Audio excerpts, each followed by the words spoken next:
പിന്നെ അതൊക്കെ എപ്പോഴേ സെറ്റ്. ഇനി എന്ത് അത്യാവശ്യം വന്നിരിക്കട്ടെ, ഞാൻ ആ കാശി തുറന്ന പരിപാടിയില്ല. ഈ പ്രാവശ്യം എന്തായാലും ഞാൻ നിങ്ങളൊപ്പം ട്രിപ്പ് വന്നിരിക്കും. ആ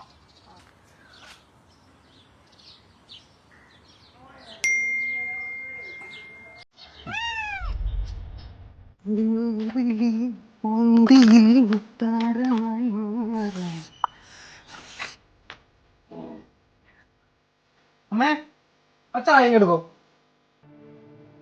ഇതാടാ. ആ പിന്നെ അച്ഛനെ ഡയാലിസിസിന് കൊണ്ടുപോകേണ്ട ദിവസം നാളെയാ. നീ നാളെ ലീവ് എടുക്കൂലേ? പിന്നെ കുറച്ച് മരുന്ന് വാങ്ങാനുണ്ട്. നോക്കാം.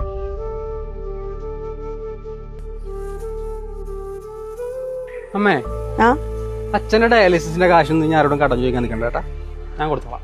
അതിനെന്തിനാടാ കാശ്? കാരുണ്യ ആരോഗ്യ പദ്ധതിയുടെ കാർഡ് നമ്മുടെ കയ്യിലില്ലേ? ഒറ്റ പൈസ ആശുപത്രി കൊടുക്കണ്ട. ആ 1 വർഷം 5 ലക്ഷം രൂപ വരെയാ സർക്കാർ നമുക്ക് തരുന്നത്. പിന്നെ പോവാനും വരാനൊക്കെ ഉള്ള പൈസ എന്റെ കയ്യിലുണ്ട്. നീ എന്റെ കൂടെ ഒന്ന് വന്നാ മതി. അതുവരെ